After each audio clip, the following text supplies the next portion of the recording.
La police municipale, dans le cadre de ses missions, se doit de lutter contre tout ce qui porte atteinte à l'ordre public. C'est dans ce cadre que la direction de la sécurité publique a initié cette opération de lutte contre les réparateurs des véhicules au niveau des voies publiques. Et ces garagistes que vous voyez, vous avez suivi toute la procédure. Vous voyez que non seulement d'autres n'ont même pas la qualité, c'est-à-dire qu'ils n'ont même pas l'agrément nécessaire pour exercer l'activité, mais au-delà de ça, ils ont occupé les allées au niveau de la commune pour pouvoir exercer leur activité. Donc ces trois dispositions réglementaires, en tout cas, nous permettent d'agir pour pouvoir recadrer l'ordre public qui est trop. La toute première chose que vous avez même vous-même constatée, il y a un problème même de fluidité de la circulation routière. Vous voyez que les allées sont totalement encombrées, de telle sorte que les riverains, comme vous avez suivi de l'autre côté, ils expliquent qu'eux-mêmes, ils ont du mal à sortir de leur cours. Vous voyez la porte qui est de l'autre côté là-bas où ils ont totalement barré leur sortie. Ils étaient obligés de trouver une autre entrée de l'autre côté pour pouvoir frayer un passage.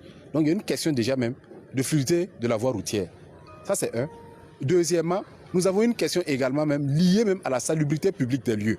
Voilà, ils déposent des épaves, voilà, ils déposent également de l'huile de vidange, puisque dû à leur système de travail, voilà, il y a de l'huile de vidange qui se déverse, il y a des huiles, des graisses et autres qui salissent la zone, qui dégradent même le sol, on peut le dire ainsi, sans parler même du bruit que cela occasionne.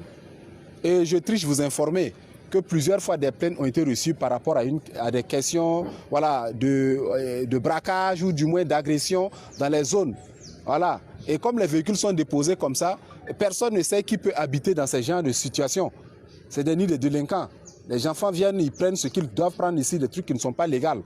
Voilà un peu quelques situations qui sont réellement très sérieuses et dont l'autorité communale a pensé qu'il faille vraiment venir intervenir à travers l'appui de sa police municipale.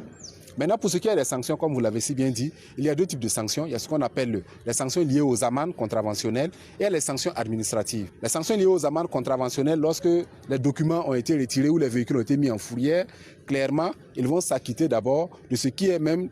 Voilà, il y a une amende qu'on appelle, une contravention qu'on appelle l'encombrement même de la voie publique. Ils vont d'abord s'acquitter de cela. Et également d'autres contraventions connexes. Parce que si vous êtes là, c'est supposé que vous avez votre agrément. Et si vous êtes installé aussi, si vous n'avez pas l'agrément, ça aussi c'est une autre sanction que vous allez avoir. Voilà, si vous n'avez pas aussi l'autorisation également, c'est une autre sanction également qui vient s'en suivre. Bon, beaucoup d'éléments rentrent en ligne de qu'on n'en parlons même pas.